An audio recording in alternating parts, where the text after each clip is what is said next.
அபி, ம். உஷா, வா வா.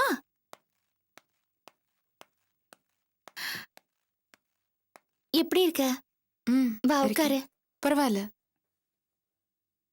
என்ன ஏதோ தீவிரமா யோசிச்சுட்டு இருந்த மாதிரி இருந்தது?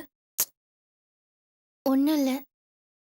நமக்கு பிடிச்சவங்க கஷ்டப்படும் போது வர யோசனை தான். என்ன சொல்றியா? பொதுவா சொன்னேன். ஆ, அப்புறம் டாக்டர் கிட்ட போனியா? ம். ஆ, இந்த விஷயம் வீட்டுக்கு தெரியாது.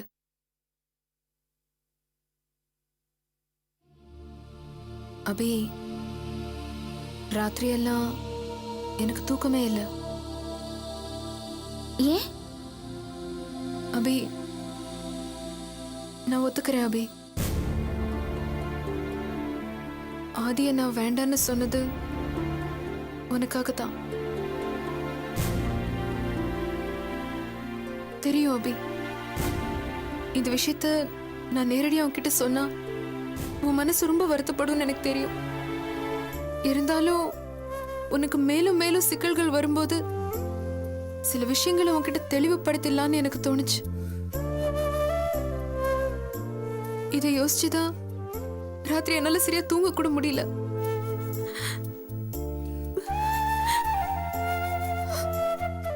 அபி, நான் ரொம்ப முரண்பட்டவளா இருக்கேன்ல.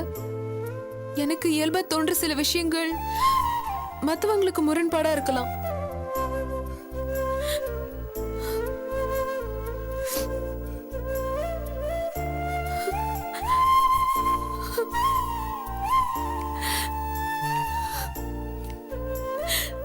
அபி, நீ என்னோட பெஸ்ட் ஃப்ரெண்ட். நான் என்ன நேசிக்கிறதை விட உன் மேல அதிகமாவே அன்பு வச்சிருக்கேன். அப்படி இருக்கும்போது அந்த ஆதி எப்படி என்னால மன்னிக்க முடியும்? உனக்கு அவன் எவ்வளவு கொடுமை பண்ணிருக்கான், எவ்வளவு துரோகம் செஞ்சிருக்கான், அதெல்லாம் என்னால மறக்க முடியாது அபி. இங்க பாரு, ஆதி எனக்கு பிடிச்சிருந்தது, அவனை லவ் பண்ணின. ஆனா நீயா ஆதியான்னு ஒரு நிலைமை வரும்போது எனக்கு நீதான் அபி முக்கியம். அபி, ஆனா உஷா, அபி, என்ன முழுசா பேச விட்டுடு. நான் எடுத்த முடிவு பல பேரை பாதிக்குது அபி. ஆதியோட அப்பா அர்ஜுன், ஆதியோட அம்மா அப்பா, என் அம்மா அப்பா, எல்லாத்துக்கும் மேலயும் நீ. இத்தனை பேர் கஷ்டப்படுறாங்க, எனக்கு எல்லாம் புரியுது. ஆனா அடிப்படையில பாரு, எனக்கு எது நேர்மைன்னு படுதோ அதைத்தான் நான் இது வரைக்கும் செஞ்சுக்கிட்டு இருக்கேன். என்னால எப்படி அப்படி டக்குன்னு மாற முடியும்? ஆதினால நான் இப்ப கர்ப்பமா இருக்கேன். ஆனா அவனோட தயவு இல்லாம இந்த குழந்தை வளர்க்க முடியும்ன்ற துணிச்சல் எனக்கு இருக்கு.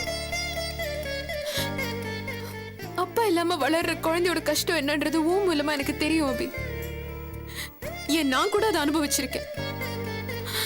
ஆனா அதையும் மீறி இந்த குழந்தைய நானே வளர்க்க துணிஞ்சிட்டேன்னா அதுக்கு காரணம் ஆதி மேல எனக்கு இருக்கிற கோபம். இல்ல உஷா. அபி ப்ளீஸ், நான் இன்னும் முடிக்கல.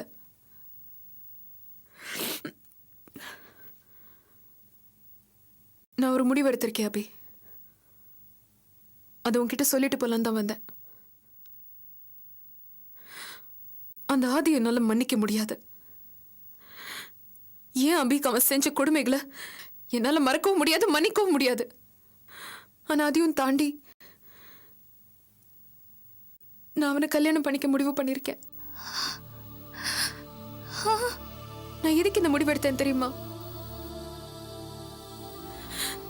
உனக்காகத்தான் அபி.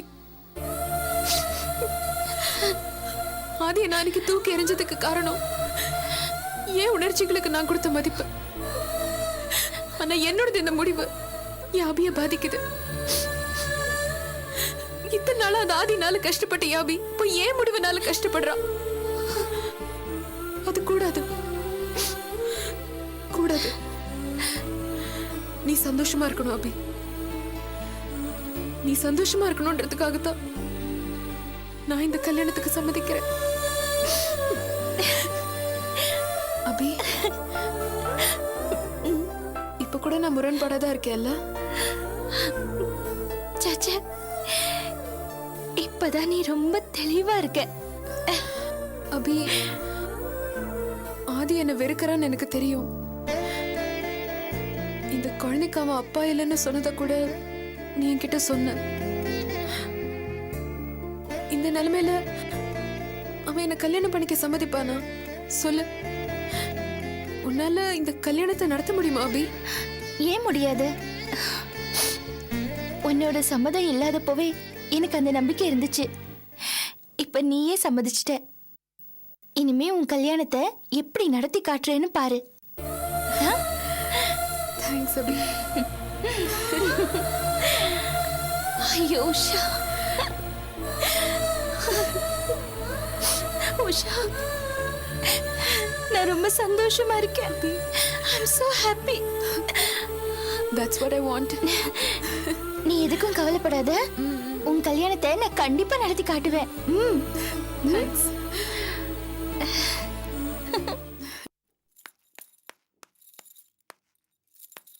பூந்தமல்லியில் 10 வருஷத்துக்கு முன்னாடி சொன்ன லேண்டோட விலை இன்னைக்கு என்னடானா இப்படி ஏறி போச்சு. அன்னைக்கே வாங்கி போட்டிருக்கணும். சார் வணக்கம். அடடே, வாங்க பாஸ்கர், உட்காருங்க. தேங்க்யூ. உட்காரதெல்லாம் சரி, நம்ம மேட்டர் என்ன சார் ஆச்சு? இந்த வாரமே நிலத்தை பார்த்து ரெஜிஸ்ட்ரேஷன் முடிச்சிடலாம்னு சொன்னீங்க. எந்த சத்தத்தையும் காணும். Not even phone call from you. Sorry Bhaskar, எனக்கு தர்ம சங்கடமா இருக்கு. அதான் எப்படி வந்து பார்க்கறதுன்னு யோசனை, குழப்பம். தர்ம சங்கடமா? என்ன சொல்றீங்க? என்ன பிரச்சனை? எனக்கு வர வேண்டிய பணம் பிளாக் ஆகி போச்சு. இப்போதைக்கு வராது. அதனால தான் நிலம் வாங்குற பிளானையே நான் ஒத்தி வச்சுட்டேன்.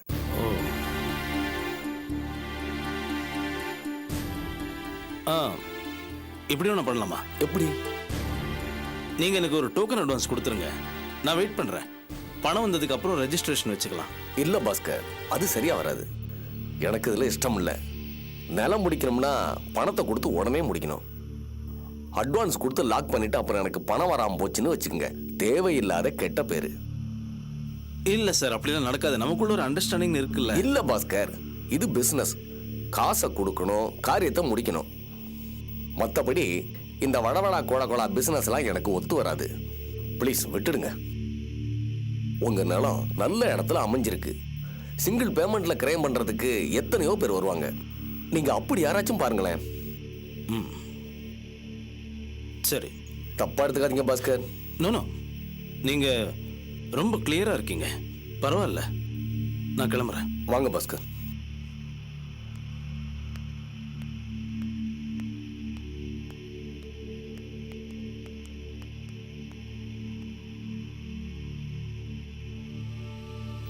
என்ன சார் இது? அருமையான இடமாச்சே. ஈசிஆர்ல சூப்பர் லொகேஷன். ஏன் மிஸ் பண்றீங்க? என்கிட்ட கூட எதிர்பார்த்ததை விட விலை குறைச்சலா வருது, அமைக்கலான்னு சொன்னீங்க. அப்புறம் ஏன் இதை நடுவ வர்றீங்க?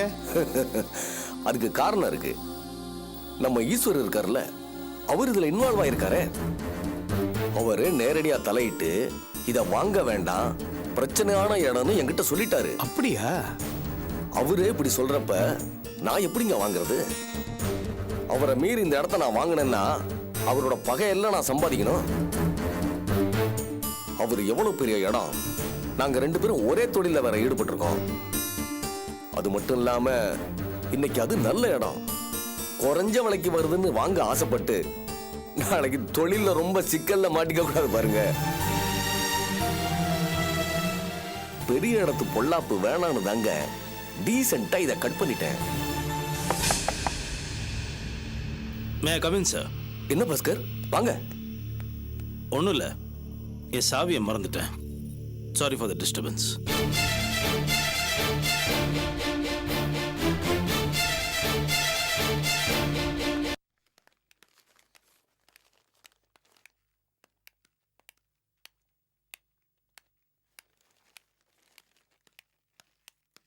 Excuse me. Yes madam. Eswaran சாரை பார்க்கணும். உங்க பேரு? அபி. ஒரு நிமிஷம் இருங்க. சார், உங்களை பார்க்கறதுக்கு அபின்னு ஒருத்தவங்க வந்திருக்காங்க. அப்படியா? Sir, sir.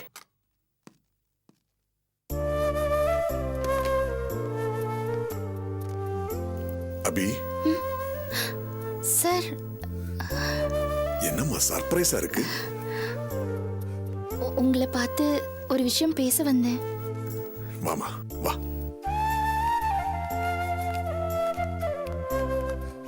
வாமா உட்காரு. உட்காருமா. பரவாயில்ல சார். இதுதான் என்னோட ட்ரஸ்ட் ஆபீஸ். எப்படி இருக்கு? நல்லா இருக்கு. என்ன அபி அமைதியா இருக்கு? அது வந்து நான் உங்ககிட்ட கொஞ்சம் மனசு விட்டு பேசலான்னு வந்தேன். உங்களுக்கு ஒன்றும் தொந்தரவு இல்லையே? சச்சா, என்னம்மா நீ என்கிட்ட தாராளமா எது வேணா பேசலாம், எவ்வளவு நேரம் வேணா பேசலாம். சொல்லுமா, என்ன விஷயம்? சார், அப்பா இல்லாம வளர்ற குழந்தைங்களோட வேதனை, குறிப்பா பெண் குழந்தைங்களோட வேதனை எப்படி இருக்கும்னு உங்களுக்கு தெரியும்ல சார்? ஏன்னா நான் ஏற்கனவே ஒரு முறை உங்ககிட்ட இத பத்தி பேசியிருக்கேன். ஞாபகம் இருக்கா? ஞாபகம் இருக்குமா? இப்ப என்னம்மா பிரச்சனை? உனக்கு நான் ஏதாவது செய்யணுமா? இல்ல சார், இப்ப நான் பேச வந்தது என்ன பத்தி இல்ல, உஷாவை பத்தி தான். உஷாவும் என்ன மாதிரி தான் சார். அப்பாங்கிறவரோட அன்பும் ஆதரவும் இல்லாம வளர்ந்தவ. அம்மா கிட்டயும் ரொம்ப காலமா பிடிப்பும் ஒட்டுறவும் இல்லாம தான் இருந்தா. இப்பதான் கொஞ்ச நாளா குடும்பத்தோட நல்லபடியா இருக்கா. அதனால சமயத்துல அவ சில டைம் பிடிவாதமா ஈகோட நடந்துக்குவா. ஆனா அடிப்படையில அவ ரொம்ப நல்ல பொண்ணு சார். உறவுகளுக்காக அவ ரொம்ப ஏங்குறவ. ஆமா சார், உஷாவோட ரொம்ப நாளா பழகி அவளை முழுசா தெரிஞ்சுக்கிட்டவ நான் தான். என் வார்த்தையை நீங்க நம்பலாம். ஆதி விஷயத்துல உஷா பண்ணது தப்புதான். அதனால நீங்க பட்ட அவமானமும் வேதனையும் ரொம்ப அதிகம். அதை நான் மறுக்கல. ஆனா நீங்க இப்ப உஷாவை மன்னிக்கணும். மன்னிச்சு அவளை நீங்க, அதாவது உங்க குடும்பம் ஆதி எல்லாரும் அவளை ஏத்துக்கணும்.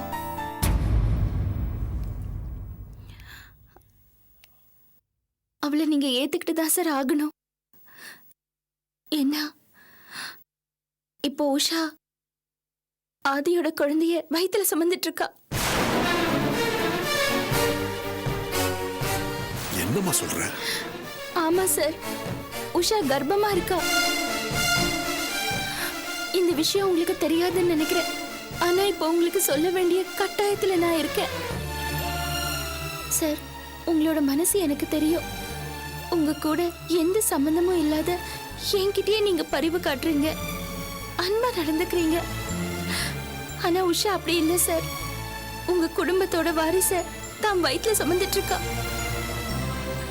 முன்ன பின்ன தெரியாத எனக்கே எவ்வளவோ ஆதரவு காட்டுற நீங்க உங்க குடும்பத்தோட வாரிச அப்பா பேர் தெரியாம வளர்றதுக்கு அனுமதிக்கலாமா?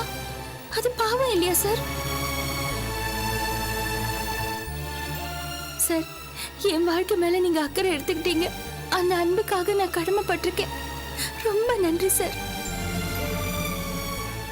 ஆனா அந்த வாழ்க்கைக்குள்ள நான் மறுபடியும் போக விரும்பல.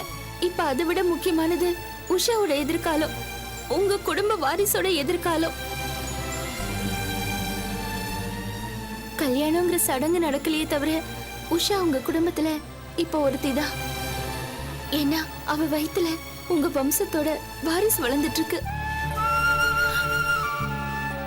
இது பாருங்க சார், நான் என்னால ஆனா எல்லா முயற்சியும் பண்ணிட்டேன். காஞ்சனம்மா கிட்ட போய் பேசிட்டேன், ஆதி கிட்ட போய் பேசிட்டேன்.